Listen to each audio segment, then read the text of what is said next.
Querido Deus, obrigado por cada ofertante, por cada dízimo e oferta. Que eles possam ser usados para louvar o Teu nome, para edificar a Tua igreja, e para que o Teu ministério, a mensagem do Evangelho seja pregada a todo mundo. É o que te pedimos em nome de Jesus. Amém.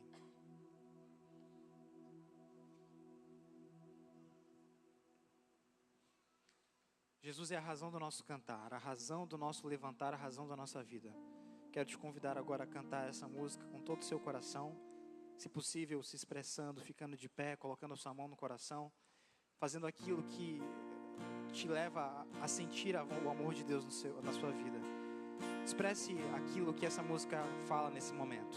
És a razão do meu cantar, a razão do meu cantar. Peço para que Deus ouça o seu coração.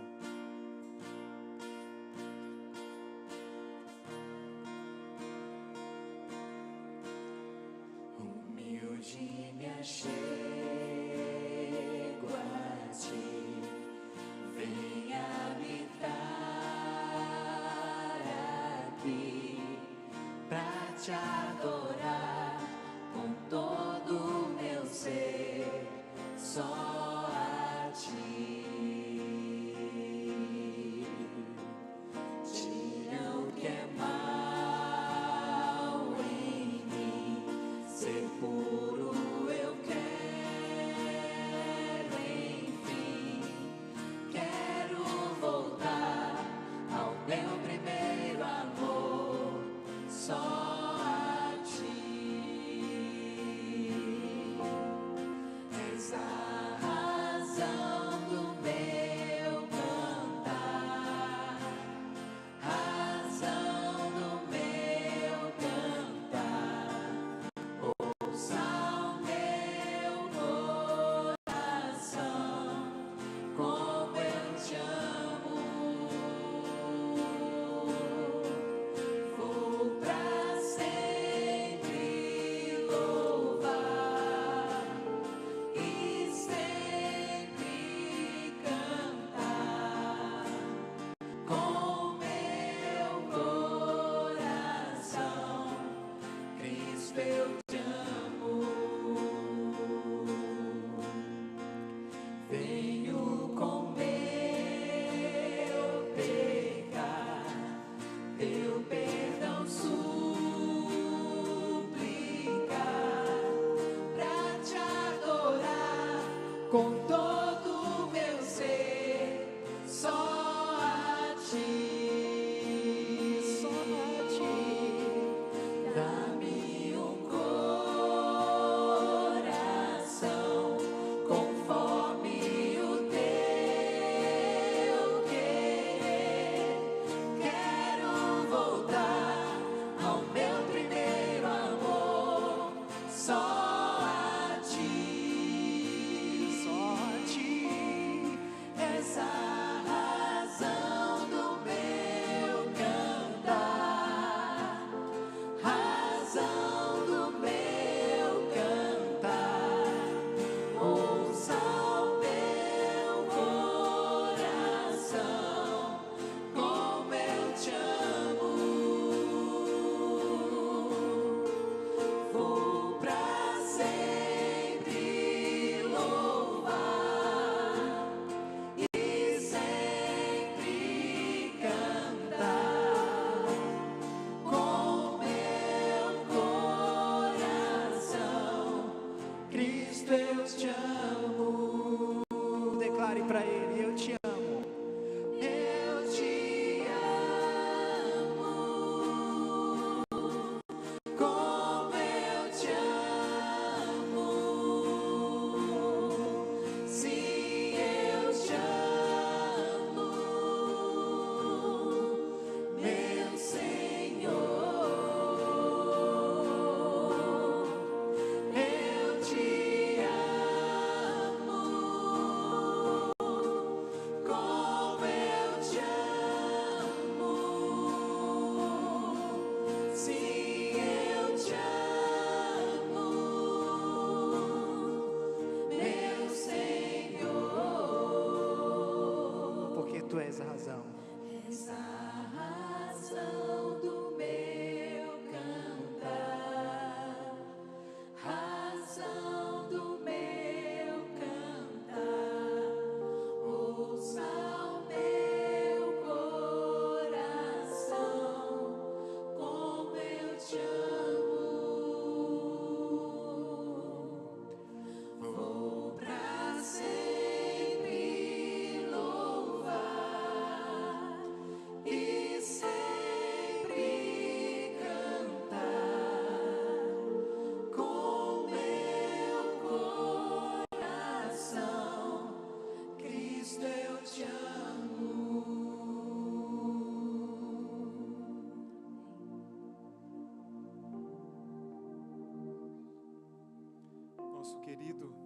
Santo e maravilhoso Pai, nós te damos graças e rendemos glórias ao seu nome nessa manhã do seu santo dia, porque o Senhor é santo, o Senhor é o único que merece a nossa adoração.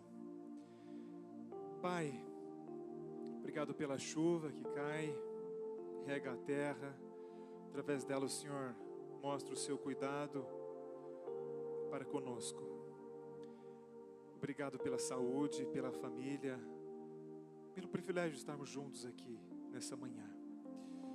Ó Deus, o Senhor está aí no seu trono, olhando para todos os planetas, galáxias. Olha para dentro de nós também, querido Deus. O Senhor está aqui por meio do Espírito Santo. Fale com a gente através da sua palavra. Venha dirigir nossa vida, nosso caminhar. Queremos ouvir sua voz nessa manhã. Então abra, Pai, o nosso coração para recebermos sua palavra. Em nome de Jesus, amém.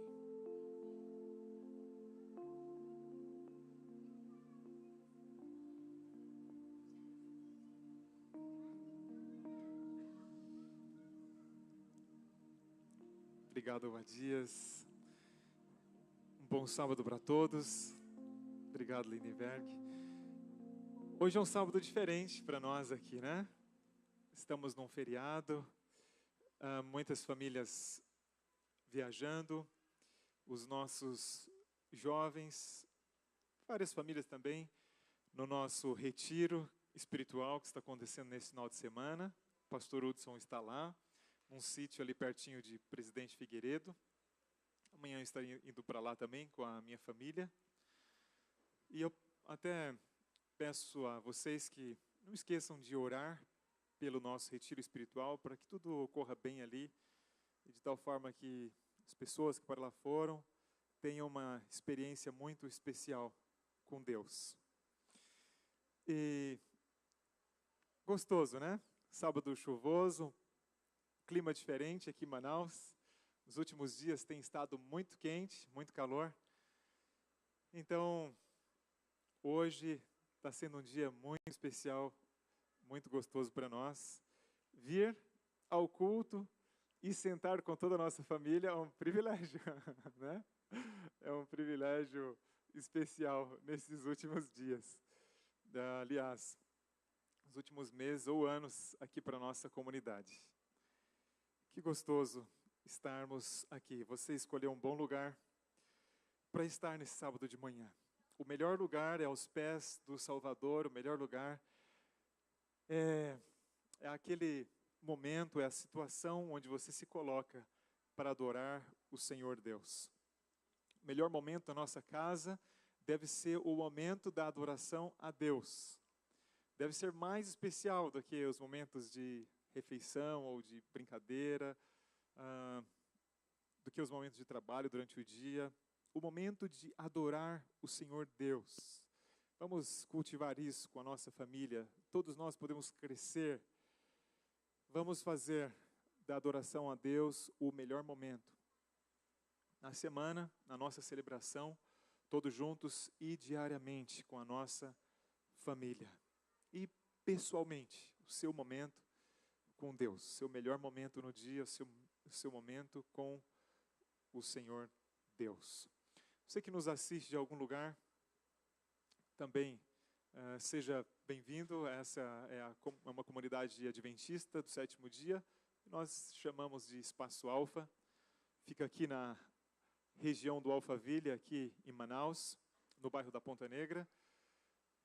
E de onde você estiver assistindo, participe com o seu coração desse momento, ao ouvir a palavra de Deus agora, em oração. E também não fique apenas assistindo de casa, procure uma igreja se não deu hoje, procure uma igreja no próximo sábado. A comunhão com os irmãos, ela é muito importante e nada pode substituí-la.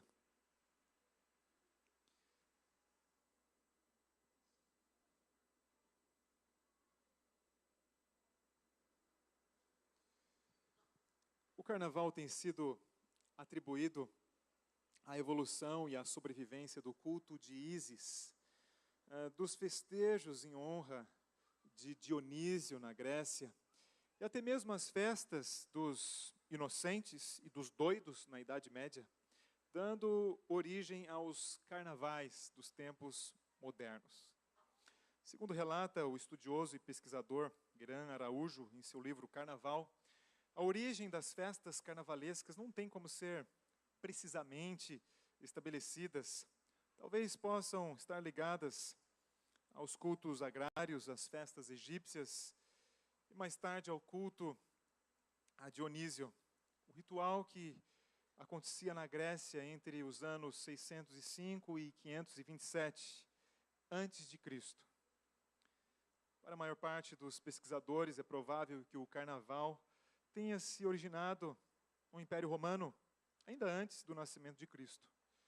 Nessa época, eles celebravam as Saturnálias, festas em homenagem ao deus do tempo, o deus Saturno. Elas aconteciam nos meses de novembro e dezembro, e todos os segmentos da sociedade participavam. Em um dado momento da história, acontecia exatamente antes do dia 25 de dezembro, que era o dia do Deus Sol. E até o 24 acontecia a festa do Carnaval, ou as Saturnálias. Dos membros da nobreza aos escravos, todos se misturavam nas ruas para as comemorações, que incluíam muita comida, bebida, música, dança. Nada muito diferente do que ocorre nos dias de hoje. Nos primeiros séculos da sua história, a Igreja Católica não tinha muita expressão dentro do mundo grego-romano. Somente no quarto século, o imperador Constantino, ali pelo ano 313 depois de Cristo, quando se torna cristão, e por ocasião da publicação do Edito de Milão, ele torna o catolicismo, a Igreja Católica Apostólica Romana, a religião oficial do seu império. Então ele proíbe a perseguição aos cristãos.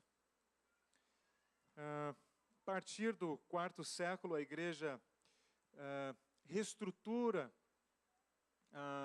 muitas festas que existiam na sociedade, elaborando um calendário de festas litúrgicas que incluía Natal e Quaresma, por exemplo.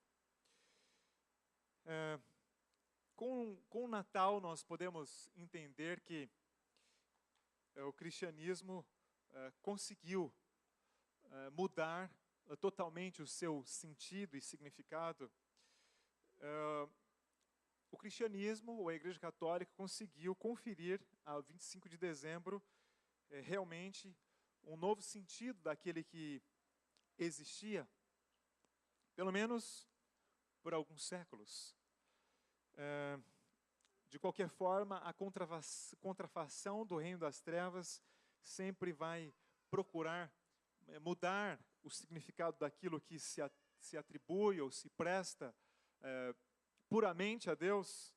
Então, nos nossos dias, você tem um sentido do Natal muito controverso, mas, de fato, aquele sentido primário passou. Porém, os padrões éticos e morais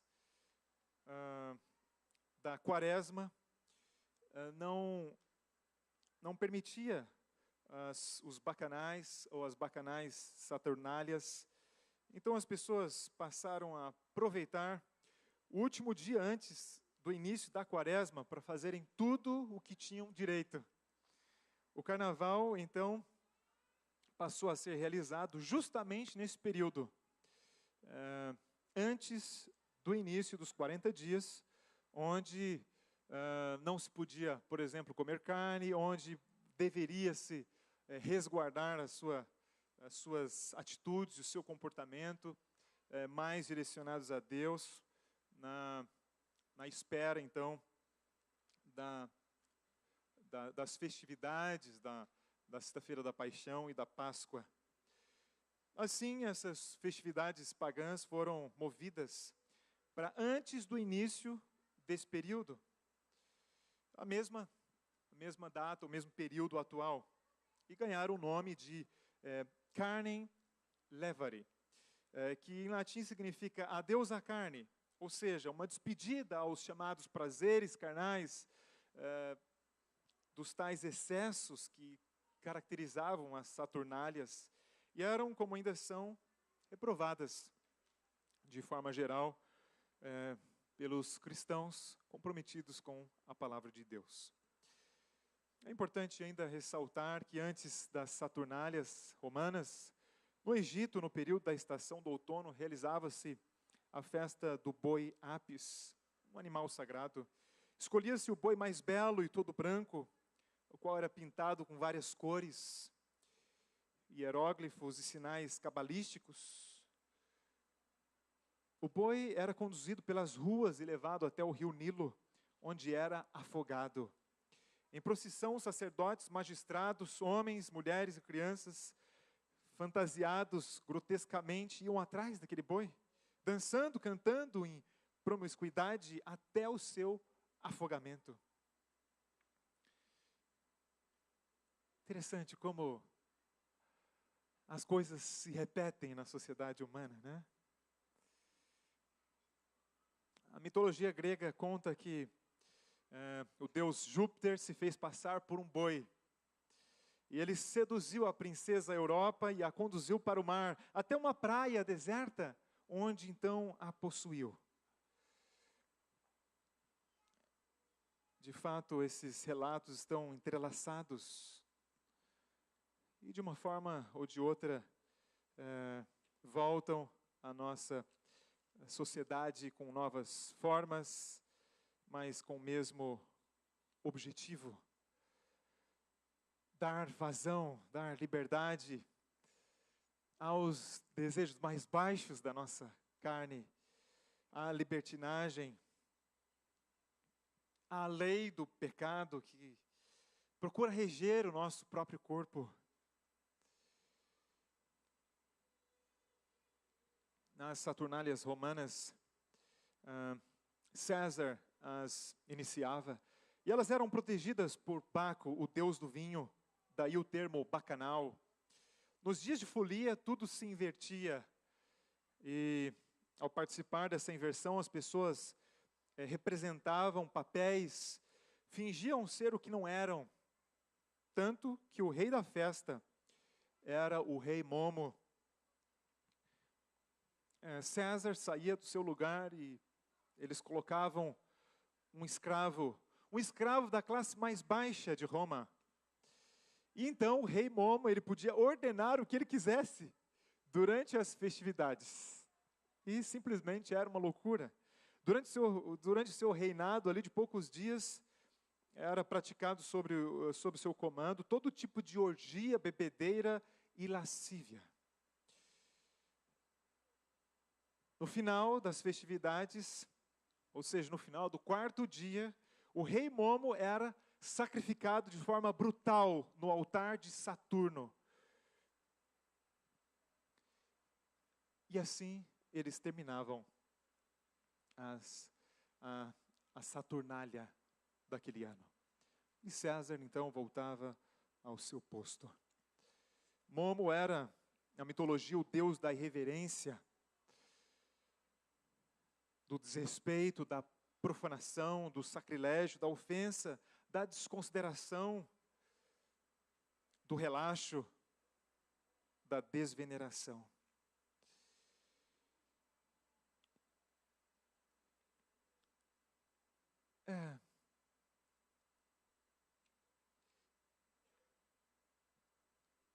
É a oportunidade para que a lei do pecado que existe em nosso DNA reja da forma mais livre as pessoas.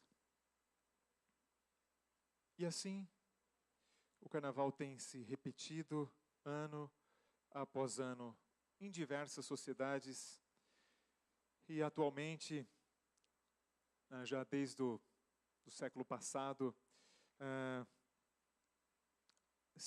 se tornou mais famosa então no nosso ou a festa mais famosa do nosso país. E nosso país tem sido conhecido no mundo inteiro pelos carnavais. Mas quero apenas chamar a sua atenção para aquilo que existe dentro de nós e pode nos mover. Se não existir outra lei para nos dominar. De fato, no cerne do nosso DNA humano, todos nós temos essa lei que a Bíblia chama de a lei do pecado, que pode nos dominar, ou que luta para nos dominar dia após dia. É possível que você nunca tenha ido a uma festa de carnaval, ou nenhum tipo de festa onde existe bebedeira. É possível que você nunca tenha entregado seu corpo às drogas ou à prostituição. Mas eu te pergunto, você nunca sentiu vontade? Você nunca sentiu vontade de nada que tem que ver com isso? Nunca sentiu vontade de dar vazão às suas paixões da sua natureza humana? Que se manifestam de diversas formas: inveja, orgulho, vaidade. E assim vai. Das formas mais brandas até as formas mais pesadas. De acordo com a Bíblia, não existe nenhuma pessoa, nenhum sequer que seja justo. Ou seja, nesse sentido, todos nós somos pecadores e todos nós temos essa doença dentro de nós, que é a doença do pecado. Nos impressionamos com as formas que o pecado toma na sociedade ou nas diversas sociedades. Mas, frequentemente, nós não nos impressionamos com a forma como nós cedemos a ele. Por trás das nossas máscaras.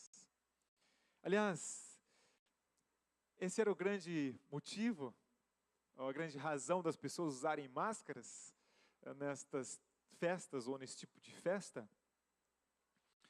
E quando o carnaval começou no Brasil, ele começou exatamente com essa característica herdada da Europa de se usar máscaras. Então, você vai a uma festa onde você pode dar liberdade à lei do pecado que existe dentro de você, ou às suas vontades. E para quebrar a sua prudência, para quebrar a sua vergonha, o seu constrangimento, então você colocava uma máscara para que as pessoas não te reconhecessem.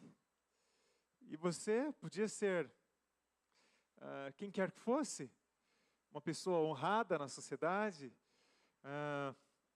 um empresário conhecido na cidade, do qual muitas pessoas dependiam, um senhor que merecia o respeito de todos os seus empregados, inclusive de seus escravos, um magistrado, um médico, um advogado, você, alguém respeitado na sociedade, e quando colocava aquela máscara, podia fazer qualquer coisa com as outras pessoas que estavam com máscaras também. E aí se misturava todo mundo com o mesmo desejo, o desejo de pecar. Como eu disse, talvez muitos de nós nunca tenhamos ido numa festa como essa, nunca tenhamos usado uma máscara com esses propósitos, uma máscara literal. Mas eu pergunto, Quantas vezes nós temos colocado outras máscaras? Outras máscaras. Outras máscaras que escondem aquilo que de fato nós temos vontade e que de fato nós fazemos. Alguns têm remontado o início da libertinagem pública a uma sociedade, aos tempos de Nimrod. Eu convido você a abrir sua Bíblia no livro de Gênesis, no capítulo 10.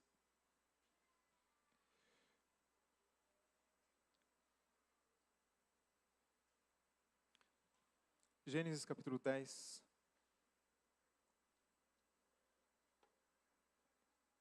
Já tinha acontecido o dilúvio. Deus tinha destruído toda aquela sociedade que só fazia o mal. Tinha sobrado apenas Noé e seus filhos.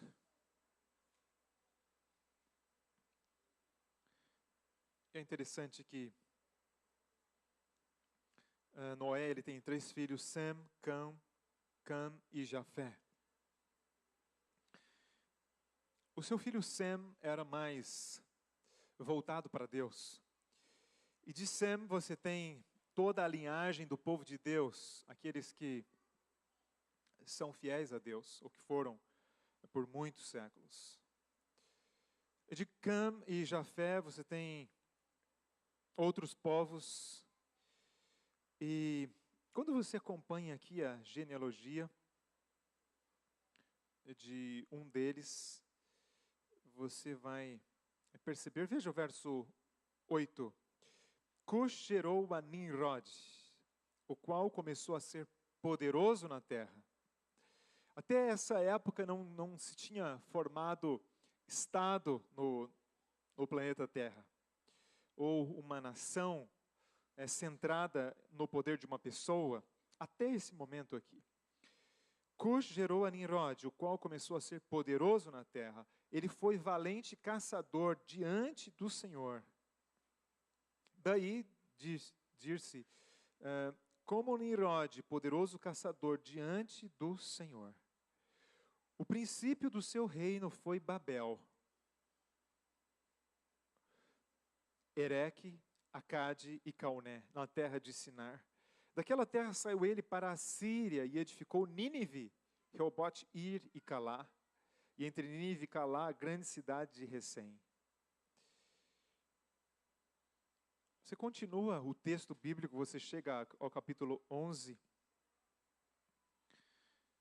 E aí você tem no capítulo 11 a Torre de Babel. No verso 6, o Senhor disse, eis que o povo é um, e todos têm a mesma linguagem, isto é apenas o começo. Agora não haverá restrição para tudo o que intentam fazer.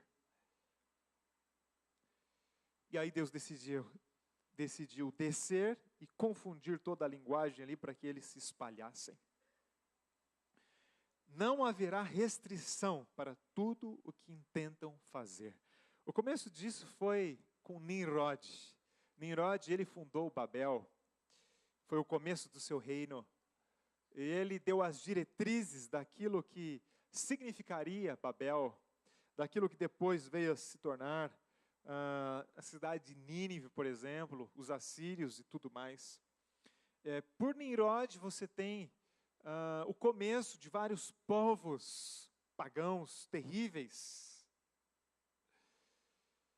e que no passado longínquo iniciaram aí os outros tipos de carnaval que nós vemos nos dias de hoje. Nimrod, poderoso caçador diante do Senhor. A palavra diante aqui no original hebraico, ela pode significar aquele que está diante do Senhor. Em outras palavras, aquele que está, que se coloca diante do Senhor. Aquele que afronta o Senhor. aquele que é contra o Senhor Deus. É isso que foi Nimrod. É isso que foi Nimrod. E uma informação interessante, ele foi um poderoso caçador. Não sei se você sabia, mas dos descendentes de Adão, Sete é aquele que é temente a Deus, e dele vem a linhagem do povo de Deus. De Sete, você tem, por exemplo, Lameque, você tem Enoque, você tem Noé, a família de Noé, que é a família do remanescente de Deus no tempo do dilúvio. A família de Sete, ela buscava temer a Deus e obedecê-lo. A linhagem de Sete, por exemplo, guardava o sábado. A linhagem de Sete, até a época do dilúvio, se aproximava do Jardim do Éden, e às portas do Jardim do Éden adorava o Senhor Deus e oferecia sacrifícios ali. A linhagem de Sete guardava o sábado, e a linhagem de Sete seguia o regime de alimentação dado por Deus no Éden.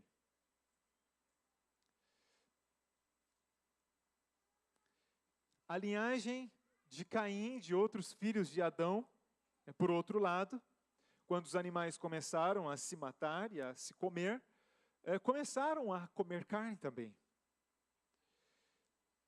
Quando você lê que Nimrod ele se tornou um poderoso caçador, você tem aqui uma pessoa com uma família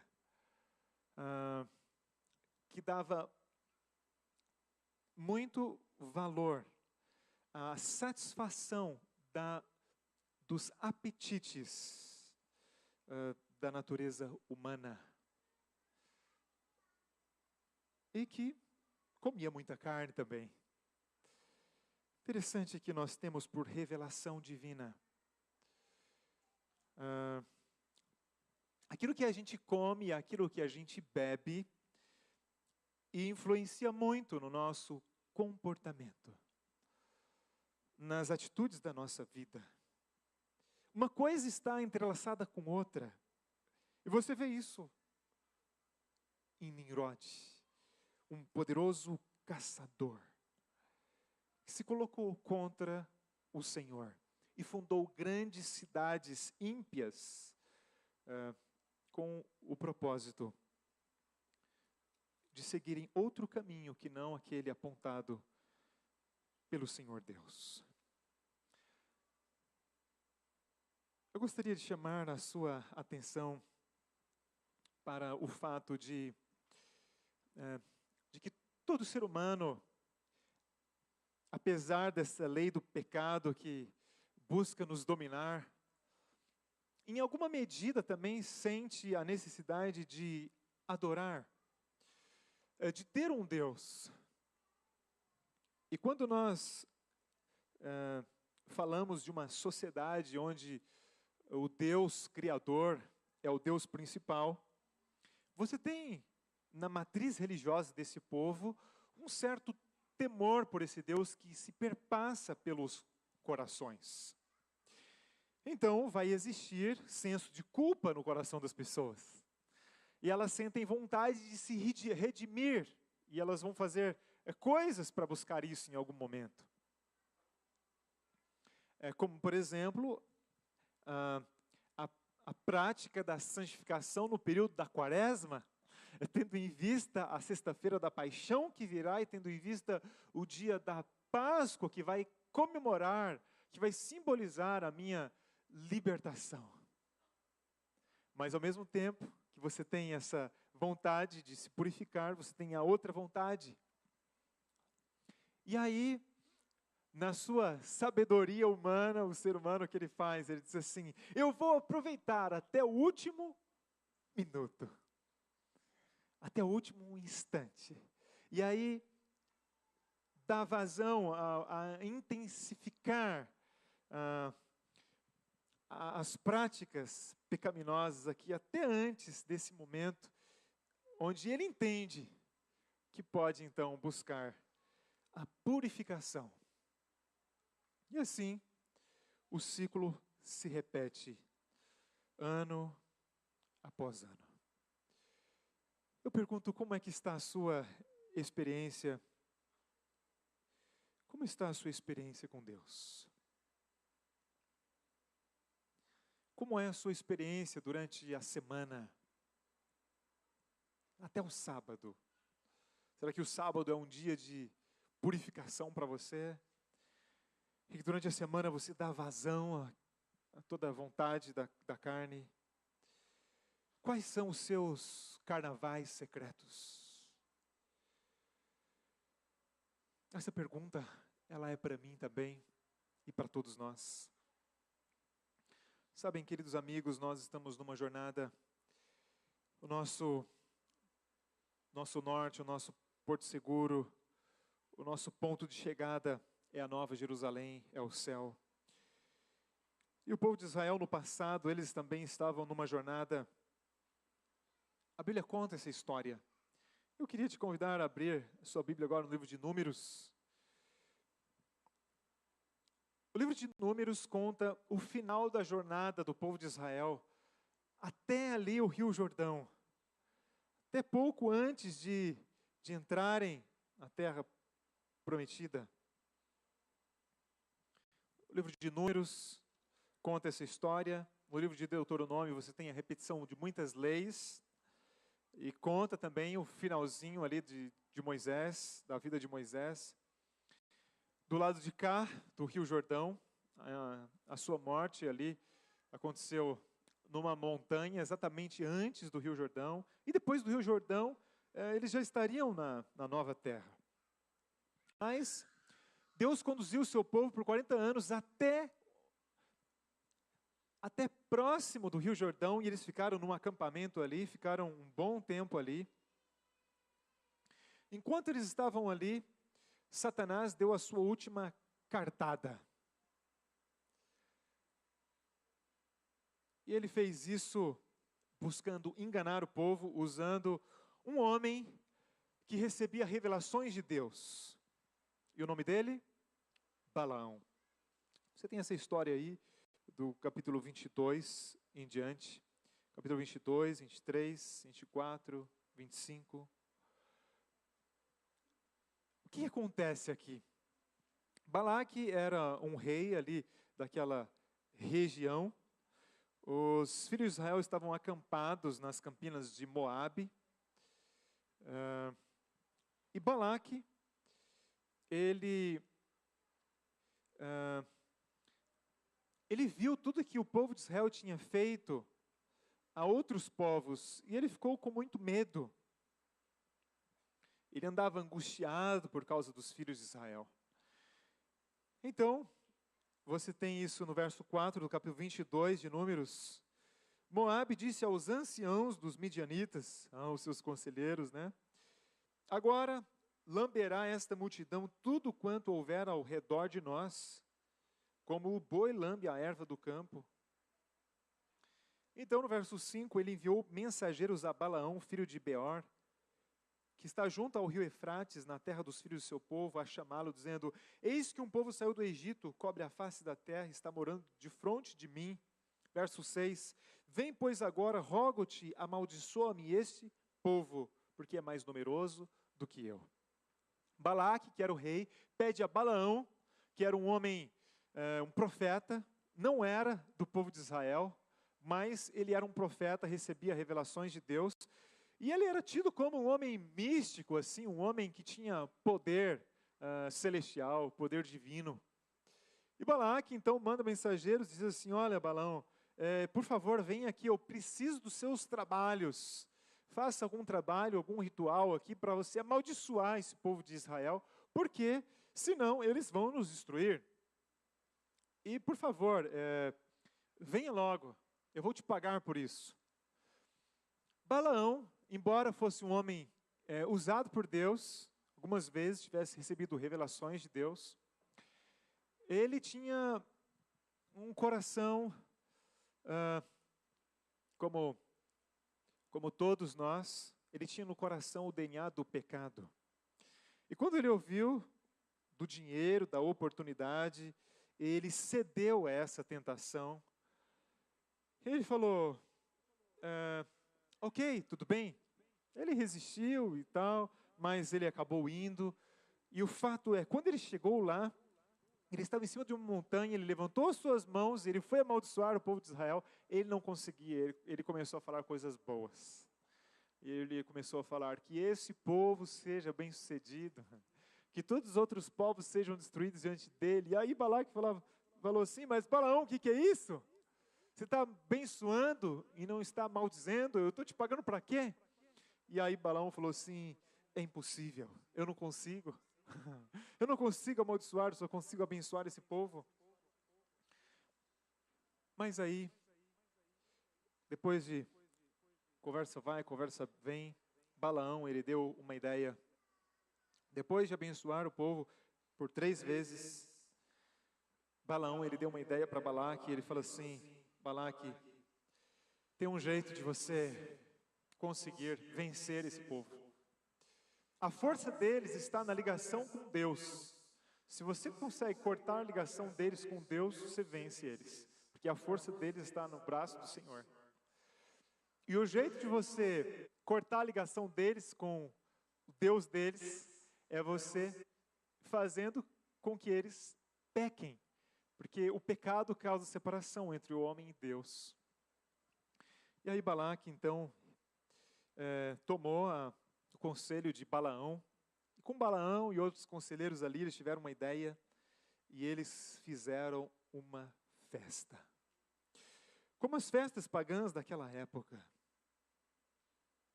Eles fizeram uma grande festa. E mandaram algumas mulheres ali daquele povo irem até o acampamento dos israelitas. E elas foram todas arrumadas, todas enfeitadas, maquiadas, com as suas roupas sensuais. E quando os filhos de Israel viram aquelas mulheres, muitos deles aceitaram o convite delas. Nós queremos convidar vocês para uma festa. E muitos deles foram. E o que acontecia nessas festas pagãs eram rituais de adoração aos ídolos que envolviam práticas sexuais. Então, a sensualidade era o tom da festa, era o que marcava a festa. E o capítulo 25 de Números começa dizendo, habitando Israel em Sitim, começou o povo a prostituir-se com as filhas dos moabitas. Estas convidaram o povo aos sacrifícios dos seus deuses. E o povo comeu e inclinou-se aos deuses delas. Comeu o quê? Bebeu o quê? Que alimentos eram esses? Vejam, meus queridos irmãos, a importância daquilo que a gente come, daquilo que a gente bebe. Juntando-se Israel a Baal Peor, a ira do Senhor se acendeu contra Israel, verso 3. E disse o Senhor a Moisés, toma todos os cabeças do povo e enforca-os ao Senhor, ao ar livre, e a ardente ira do Senhor se retirará de Israel. Então Moisés disse aos juízes de Israel, cada um, vejam, isto foi um juízo de Deus. Cada um mate os homens da sua tribo que se juntaram a Baal Peor. Essa foi a pena, foi uma pena de morte pelo que eles tinham feito. Eis que um homem dos filhos de Israel veio e trouxe a seus irmãos uma midianita perante os olhos de Moisés e de toda a congregação dos filhos de Israel, enquanto eles choravam diante da tenda da congregação. O que está acontecendo aqui? Eles estavam no acampamento, Moisés recebeu a palavra do Senhor, e Moisés chamou o juiz e falou assim, olha, vamos estabelecer um tribunal aqui hoje. E cada juiz vai reunir os cabeças da sua tribo e vão julgar todos os que foram para a festa. Tragam essas pessoas aqui e eles terão pena de morte, eles serão enforcados ao ar livre. Esse foi um juízo divino. E aí, quando eles começaram a julgar e começaram já a execução das penas, as pessoas começaram a lamentar e a chorar. E se você estivesse lá no acampamento, você veria muitas pessoas chorando, mulheres, mães, filhas, filhos, ao verem os seus pais ali numa forca, ao verem seus irmãos ali numa forca. Alguns que eram líderes no meio das suas tribos. Enquanto eles estão nesta consternação, um homem entra no acampamento com uma dessas mulheres, e ele trouxe lá da festa, uma midianita. E ele fez isso diante dos olhos de Moisés, de toda a congregação. Enquanto todos choravam, ele fez isso. Sabem, irmãos, alguns de nós nos escondemos atrás de nossas máscaras. E só o juízo final irá revelar aquilo que nós temos feito. Porém, outros de nós, tantas vezes, fazemos aos olhos de todos.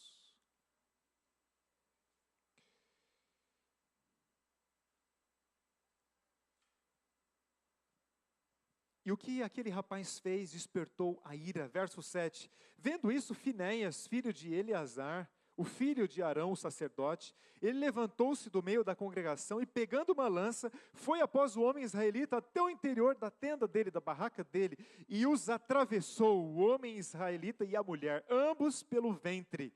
Então a praga cessou de sobre os filhos de Israel, e os que morreram da praga foram 24.000. 24.000 israelitas morreram naquele dia de juízo. Como a praga parou, teve pessoas que foram para a festa que não morreram aqui. Tiveram misericórdia e graça. Ou seja, mais de 24.000 pessoas foram para aquelas festas. Cederam àquela tentação. O que mais me impressiona nessa história, queridos irmãos, é que essa história ela acontece exatamente pertinho do Rio Jordão. Exatamente ali, pertinho do 40º ano. 40 anos eles caminharam no deserto. Agora eles estavam ali. Depois de 40 anos, passando muitas dificuldades, buscando o Senhor Deus, com muita luta, passando necessidades no deserto. Alguns deles tinham passado fome, tinham visto a mão poderosa do Senhor dando o maná. Alguns deles tinham passado sede e não tinham voltado para o Egito, tinham continuado. Quando Ellen White comenta essa história, ela diz assim: o que as pestes do deserto não conseguiram fazer, a tentação do sensualismo fez com os homens de Israel.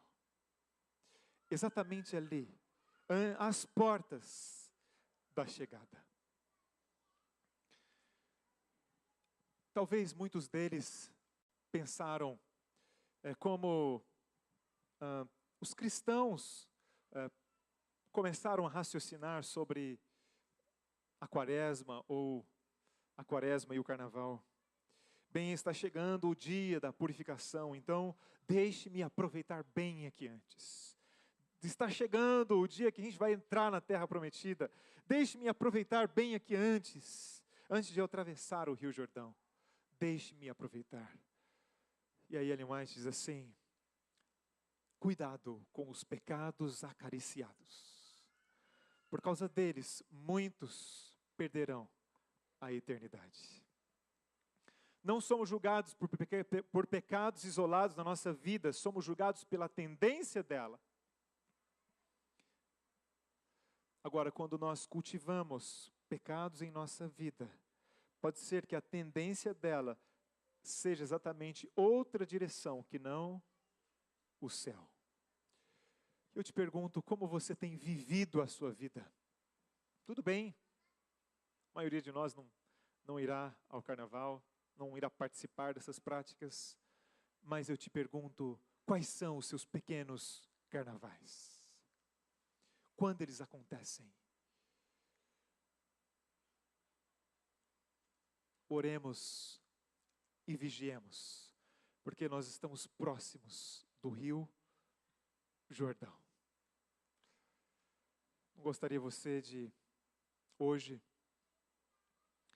abrir o seu coração para Deus, apresentar para Ele as suas fraquezas e buscar dEle forças para você resistir, para você permanecer. Olha para o rosto de uma daquelas mulheres israelitas ali. Olhando para um lado, ela pode ver uma montanha do outro lado do Jordão. Abraçando seus filhos aqui, ela vê a terra prometida. E quando ela olha para o lado, ela vê o marido ali, enforcado. Tantos anos nós lutamos. Tantos anos. Eu não vou entrar na terra prometida com a minha família toda. Olha para o rosto dessa mulher. Olha para o rosto de uma criança, tantas vezes tomada pelo seu pai no colo, e que tantas vezes falou da promessa e do lugar maravilhoso ao qual eles entrariam.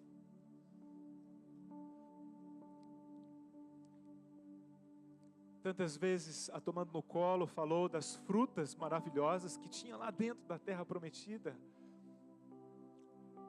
Cachos de uvas grandes, morangos maravilhosos, frutas que essa criança nunca tinha comido. E tinha sonhado com essa terra com o seu pai, ou com o seu irmão mais velho. E olhando para um lado vê a terra prometida, olhando para o outro vê o pai, o irmão mais velho ali, enforcado. Olha para o rosto dessa criança. Agora olha para você mesmo. Davi, refletindo acerca da sua natureza pecaminosa, ele diz assim: ó Senhor Deus, sonda o meu coração. Olha para dentro de mim, Pai. Veja se existe algum caminho errado aqui dentro. Olha para as minhas pequenas festas de carnaval. Ó Senhor Deus, e tira isso da minha vida. Que essa seja a nossa oração nesse dia. Que a oração de Davi seja a nossa oração. Que a oração de Davi seja a nossa oração.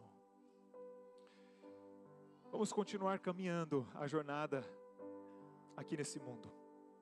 Vamos continuar pisando a poeira do deserto. Mas nós temos uma lâmpada que ilumina os nossos passos, queridos irmãos. Vigiemos e oremos. Lembre-se daquilo que a gente come, daquilo que a gente bebe, aquilo que a gente vê e ouve. Enfrentaremos dificuldades ainda com a nossa esposa, com os nossos filhos, com o seu marido, com os seus filhos, com a sua família. Sim, enfrentaremos dificuldades. Derramaremos lágrimas.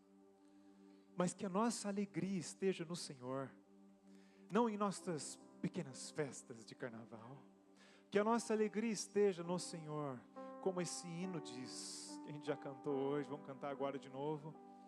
Nós podemos ser felizes nele.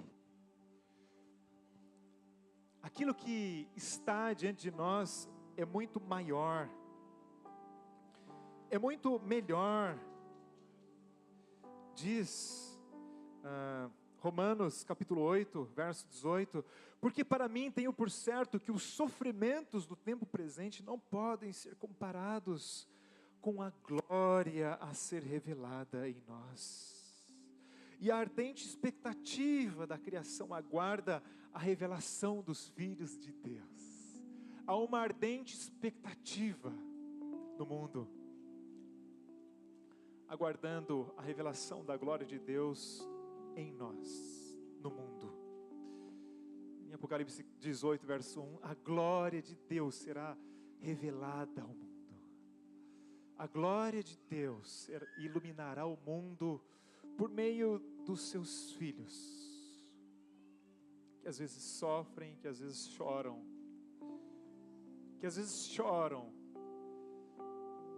por vontade de pecar, mas que não pecam, ou não vão aos convites dos outros deuses, porque esse sonho de entrar na terra com os seus queridos é maior. Que esse seja nosso maior sonho e que no Senhor esteja a nossa maior alegria. Vamos cantar junto? Convido você a se levantar nesse momento e a fazer desse hino uma oração. Que a nossa maior alegria esteja em fazer a vontade do Senhor. Sou feliz com Jesus, o meu Senhor.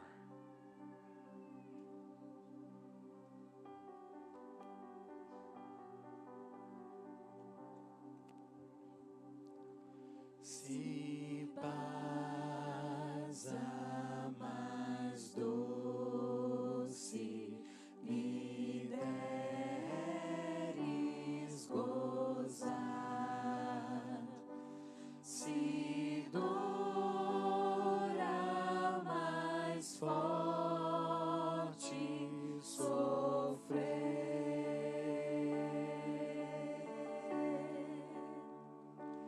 ó, seja o que for, tu me fazes saber que feliz com Jesus hei de estar.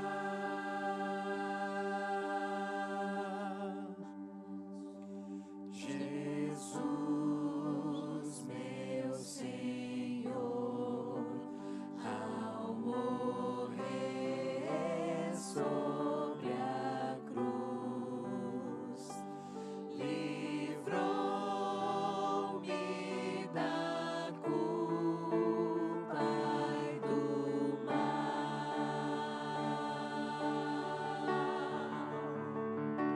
Salvou-me Jesus, ó Messias sem igual. Sou feliz e hoje vivo na luz. Sou feliz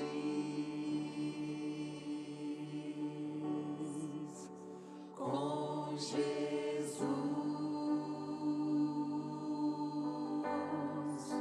Sou feliz com Jesus, meu Senhor. Sou feliz. Sou feliz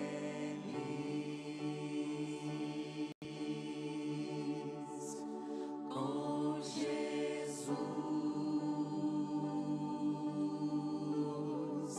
Sou feliz com Jesus, meu Senhor.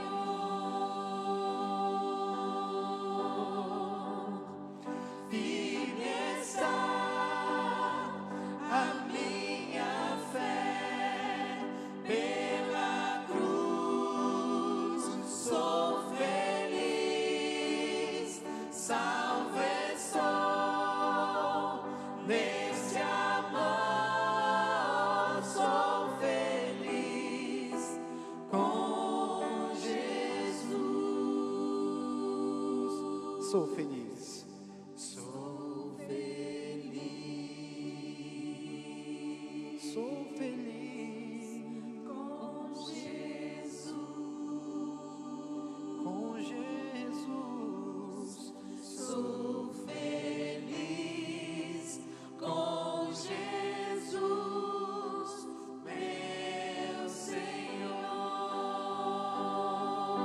e firme está a minha fé. Pela cruz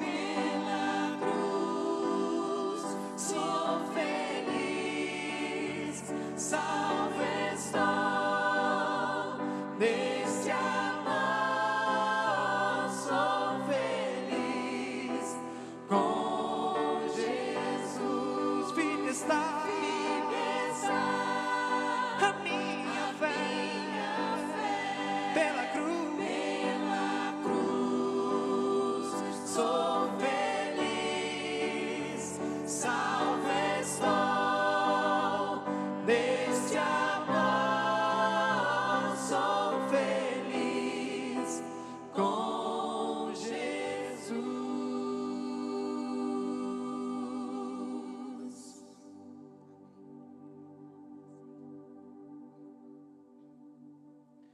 Querido, santo e eterno Deus, se Jesus não voltar enquanto nós estivermos vivos, nós iremos passar. Os nossos filhos vão continuar aqui nesse mundo ainda, mas nós sabemos que o dia vai chegar e o nosso Senhor Jesus Cristo irá voltar. Nós estamos mais próximos do Rio Jordão do que nós imaginamos. Eu sei, Pai, que nós estamos bem próximos, mas eu sei também que o diabo, ele cria muitas situações para a gente não sentir que a gente está próximo. Ele cria muitas situações para nós nos sentirmos que ainda dá tempo, que ainda há tempo para pecar, que ainda há tempo para aproveitar, para dar vazão à lei do pecado que existe em nós. Querido Deus, ao olharmos nessa manhã para a face dessa mulher e dessa criança, na história do juízo que houve diante do pecado de Baal-peor, o nosso coração se constrange, ó Deus. Não queremos que aconteça o mesmo com a gente. Ó querido Deus, envia o Espírito Santo para que sonde os nossos corações nessa manhã. Venha sondar os nossos corações e venha descobrir os pequenos carnavais que ainda existem em nós, Deus. E como Davi orou, eu te peço, tira, Pai, tira do nosso coração tudo isso. Ajuda-nos a viver uma vida para a honra e glória do Seu nome, olhando para a eternidade e fazendo da glória da cruz a grande alegria da nossa vida. E que a nossa grande felicidade seja caminharmos com Cristo e com Jesus, tomarmos a nossa cruz e seguirmos após Cristo cada dia, acordando pela manhã, tomando a nossa Bíblia, nos ajoelhando diante do Senhor e buscando poder para vivermos cada dia. Toma-nos, a Deus, para sermos inteiramente Seus. Perdoa os nossos pecados. Toma-nos para sermos instrumentos nas Suas mãos e usa-nos inteiramente em Sua obra. Abençoe as famílias da nossa igreja. Abençoe os jovens. Ó Pai, que lutam contra tantos pecados da nossa sociedade. Abençoe os nossos jovens que estão lá no retiro. Abençoe as nossas novas gerações, as crianças, os adolescentes. Que a Sua boa mão esteja com eles, os livrando de todo o mal e os guiando em seu caminho com a Sua luz. Em nome do nosso Salvador Jesus Cristo. Amém, Senhor, e amém.